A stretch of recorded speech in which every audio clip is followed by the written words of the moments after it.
Have you ever, really thought about how different points of view can just completely flip your idea of what's normal? Or even make you see how, well, absurd some of our own beliefs might be. Exactly. Today, we're doing a deep dive into a real classic, Jonathan Swift's Gulliver's Travels. And definitely not the simplified kids versions you might remember. No, not at all. We're digging into the really sharp, sometimes pretty biting insights Swift packs into these amazing journeys. We've got a really detailed account here, sort of a great shortcut to understanding Swift's social commentary, which is still powerful today. Right. And our mission really is to follow the ship's doctor, Gulliver, as he encounters these increasingly bizarre societies. And see what he learns or maybe unlearns about human nature, and maybe what we learn too. Okay, let's get into it. So voyage number 1, it kicks off like so many adventures, right? Shipwreck. Gulliver washes up in Lilliput, wakes up, and he's tied down by hundreds of tiny archers, like 15 centimeters tall. Can you imagine just that feeling of being completely helpless, Yeah. pinned down by miniatures? And the logistics for them, it's instantly a huge problem. They promise food and drink, but it's like the amount needed for thousands of Lilliputians every day. It's actually an amazing bit of problem solving on their part, isn't it? They build this huge wheeled platform. Right. Needs 500 men, 1,500 of their biggest horses just to move him. Wow. And even in their largest building, he's got, what, 91 chains on his leg? Just a tiny circle to move in. It shows Swift's incredible detail, making this fantasy feel strangely plausible. Yeah, it really grounds it. And when they first go through his pockets, that part's just hilarious. What do you think Swift was really doing there? Just making fun? Well, partly, yeah. But it's cleverer than just laughs. His watch is this most wonderful engine making a loud noise. Pocket knives are very large pieces of wood with sharp pieces of metal. So Swift's showing how our own tech, our prized possessions, can look completely bizarre from another angle, how arbitrary it all is. But then contrast that with his gun, right? Exactly. That causes absolute panic, real terror. So it's not just about naivety, it's about perspective on danger, too. Okay, so then we get to their society. These really odd ways they choose officials. Rope dancing, stick jumping. Yeah.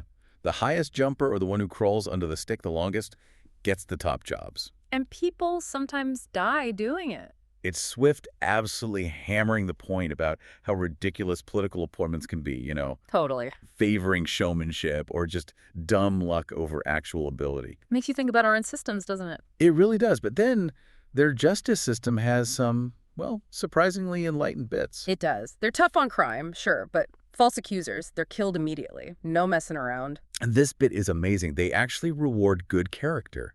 Prove you followed the law for 6 years, the king gives you money. They genuinely believe good character is more vital for officials than just being smart. That's quite a statement. It is, which makes their conflicts even more, well, ironic. Right, this is where the satire really bites. You've got these internal divisions, the high heels and low heels. It's based literally on the height of their shoe heels. And they hate each other. Yeah. Won't even speak to each other. It's tribalism distilled down to something utterly pointless. And then the war with Blefuscu, their neighbor. Oh, the egg thing, yeah. 3 years of war because the king's grandfather cut his finger breaking an egg at the big end. Leading to a law. Break eggs at the small end only. So you get small Indians versus big Indians, and thousands dead over that. It's just Swift holding up a mirror to the trivial reasons nations go to war. It's brutal satire. And Gulliver gets involved, becomes a hero, sort of. For a moment, yeah. He wades over to Blefuscu, uses muddle hooks to steal their entire fleet of 50 warships. Using his reading glasses to shield his eyes from arrows. It's a great scene. But that heroism doesn't last long, does it? No, because the king immediately wants more. Demands Gulliver go back, destroy the big Indians, conquer Blefuscu completely. And Gulliver refuses. He says he won't help take away a brave nation's freedom. Which is noble, but politically disastrous for him. Exactly. The king's furious. Jealous lords start whispering, and the queen never forgave him for, putting out the palace fire by urinating on it. which was a capital crime. So the plotting begins. He finds out they've cooked up these charges, making water in the palace, not destroying the enemy, planning to visit Blefuscu. And the sentence, it's chilling. They plan to blind him with arrows, then starve him slowly. Framed as the king's kindness compared to outright execution. Right. Gulliver sees it for what it is, barbaric. He knows he can't trust them. So he escapes, swims to Blefuscu, pulling his clothes behind him in one of their warships. And the Blefuscan king, ironically, welcomes him, gently refuses Lilliput's demand to send him back. It's such a powerful first voyage. Swift just lays it bare. Tiny differences, human ego, escalating into deadly, absurd conflict. You look at Lilliput, and you can't help but see reflections of our own big arguments, can you? Definitely puts things in perspective. Okay, Voyage 2. Brobdingnag. Complete opposite situation. Total reversal. Now he's the tiny one. Yeah. Shipwrecked again, finds himself among giants over 20 meters tall. Grass 7 meters high, corn 13 meters. He's basically back to being a Lilliputian, but in, well, a giant Europe. And his life there is just constant danger. He gets picked up by a farmer. And put on display, like a circus act. Exactly. Hauled across the country, exhibited for money. He's utterly exhausted. And the physical perils, nearly dropped by a kid, fighting rats the size of dogs. With his little sword, yeah. And the monkey incident, terrifying. Picks him up, tries to feed him like a baby doll. It's a world where he's completely vulnerable, no power at all. And even among these giants, you still see that pettiness. The queen's dwarf? Yeah. Jealous of the attention Gulliver gets, so he bullies him. Pushes him into a marrowbone, drops him in milk. Shows those flaws aren't about size, are they? Not at all. But Gulliver does find some kindness. The queen buys him. Right, and he gets Glumdalclitch, the farmer's daughter, as his sort of nursemaid. She looks after him. She does. But the really crucial part of this voyage is his talks with the king of Brobdingnag. Yeah, this is where Swift really turns the critical lens back on Europe. At first, the king thinks he's, what, a toy? A mechanical toy, yeah. And his scholars declare Gulliver's unnatural, basically impossible. They can't comprehend him. But the king, he's smarter than that. Much smarter. He starts asking Gulliver detailed questions about England. Laws, politics, parliament. The courts, the military. Everything. And he keeps probing. Are the lawmakers honest? Why are trials so expensive? Why is England always at war? And he listens to Gulliver's answers, which Gulliver probably delivers with some pride initially. Oh, absolutely. But the king's assessment is just devastating. He calls England's history a pile of cruelty, jealousy, dishonesty, and madness. And then the final judgment. Oof. Yeah. He tells Gulliver that his people sound like the worst little nation of insects that has ever crawled upon the ground. Harsh. But it comes from this place of, well, giant reason. It does, and that leads to that incredible moment with the gunpowder. Right. Gulliver, still trying to impress, maybe regain some sense of European superiority, describes gunpowder. And offers to teach the king how to make it. Imagine the power a giant king would have with gunpowder. But the king is horrified. Absolutely appalled. No, don't tell me I don't want to know how to murder people like that. He'd rather give up half his kingdom than learn the secret. It's such a powerful moral stance. He believes problems should be solved by honest, sensible people, openly. Total transparency. Completely alien to the European politics Gulliver described. So this journey, it just forces you to ask, how civilized are we, really? Does our self-importance look ridiculous, even monstrous, from a different perspective? It's Swift basically saying, look at yourselves through these giant eyes. What do you see? And it's not flattering. No, definitely not. Okay, let's move on. Voyage 3 takes us to some really strange places. Laputa, Glubdubdrib. Glubdubdrib 2. These journeys focus more on intellect, knowledge, even the idea of immortality. First up, Laputa, the flying island. Right, and the people there. Yeah. Their heads are literally tilted. One eye looking inward, one upward. Because they're obsessed with abstract stuff, mathematics, music. So much so they need servants, flappers, just to snap them out of their thoughts, remind them to talk or, not walk into a post. It's quite the image. But the key thing is how detached they are, isn't it? Totally. They worry constantly about cosmic doom, the sun burning out, stars falling. While the actual land they rule down below, Balnibarbi, is completely neglected and falling apart. Their intellectualism is utterly useless in the real world. It benefits no one. And you see that clearly in Legato, the capital below. They have this academy or university. Filled with supposedly brilliant minds doing the most ridiculous projects. Building houses from the roof down, trying to get sunbeams out of cucumbers. Turning rocks soft, saving sunshine in bottles. It's pure satire of pointless, impractical research. And the School of Mathematics, where students eat their lessons on paper. Yeah, literally ingest the problems and then feel sick. It's swift, mocking learning that has no connection to reality or application. Knowledge for its own sake, gone mad. And the result?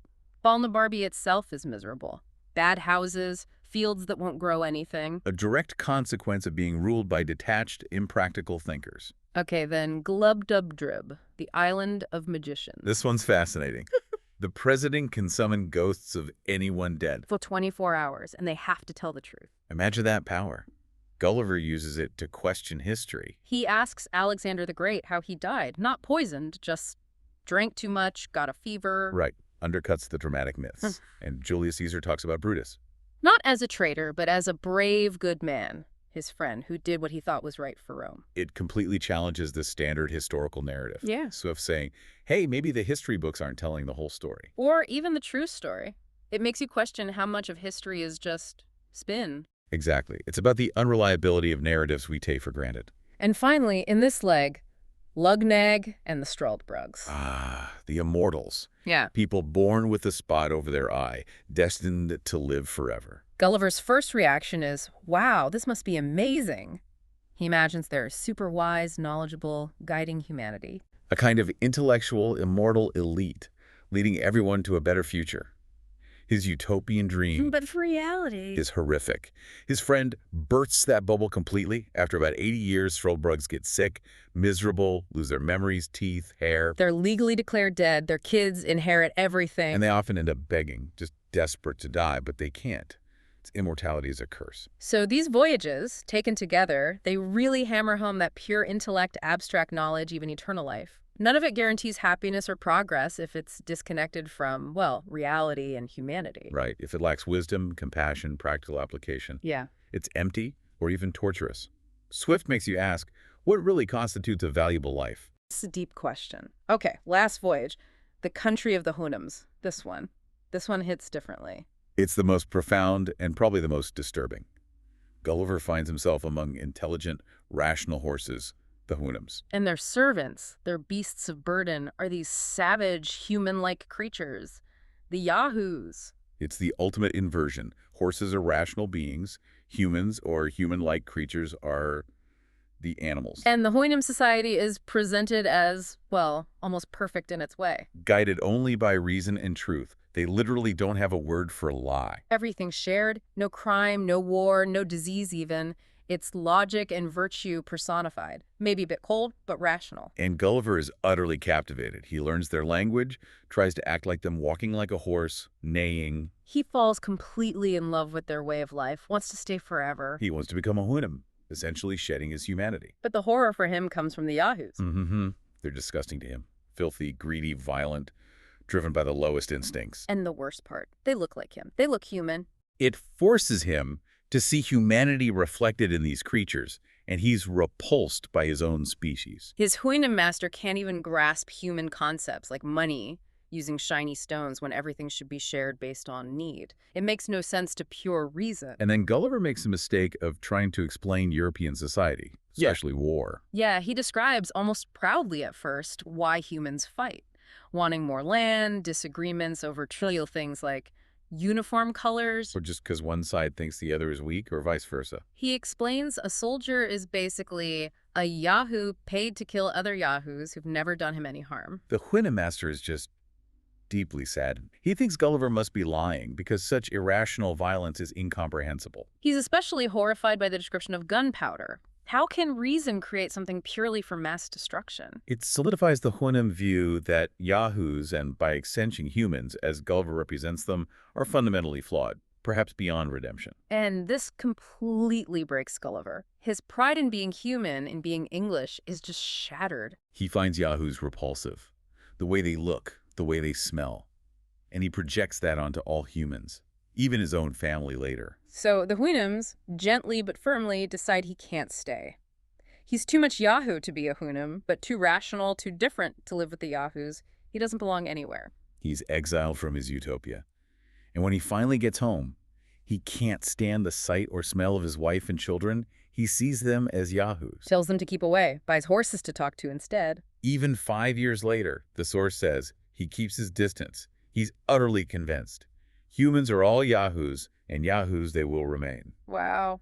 It's such a bleak ending for him. This final voyage just rips into the core of human nature, doesn't it? Through this incredibly critical alien lens. It leaves you with that stark question. Are we inherently flawed? Can we overcome these base Yahoo instincts? Swift doesn't offer an easy answer. No, he really doesn't. Okay, so wrapping this up. We've gone on quite a journey with Gulliver. From a proud Englishman to someone completely disillusioned with humanity. Yeah, each voyage chipped away at his assumptions, revealing Swift's critique of, well, everything: society, politics, knowledge, human nature itself. Through Gulliver's eyes, Swift really makes us examine our own world. Our conflicts are the Lilliputian. Our wisdom, is it like Laputa's, detached? Our fundamental nature, is it Yahoo? He asks if our progress is real progress, or just, as the king of Brobdingnag put it, more sophisticated ways for insects to misbehave. It's challenging stuff. And Gulliver's final despair, that belief that humans are all Yahoos, it's incredibly harsh. It is. But maybe it leaves you, the listener, with a final thought. If truth and reason were truly our only guides, what would our world look like? And perhaps more importantly, is that even achievable for us? A provocative question to end on, definitely. Swift leaves you thinking long after the story ends.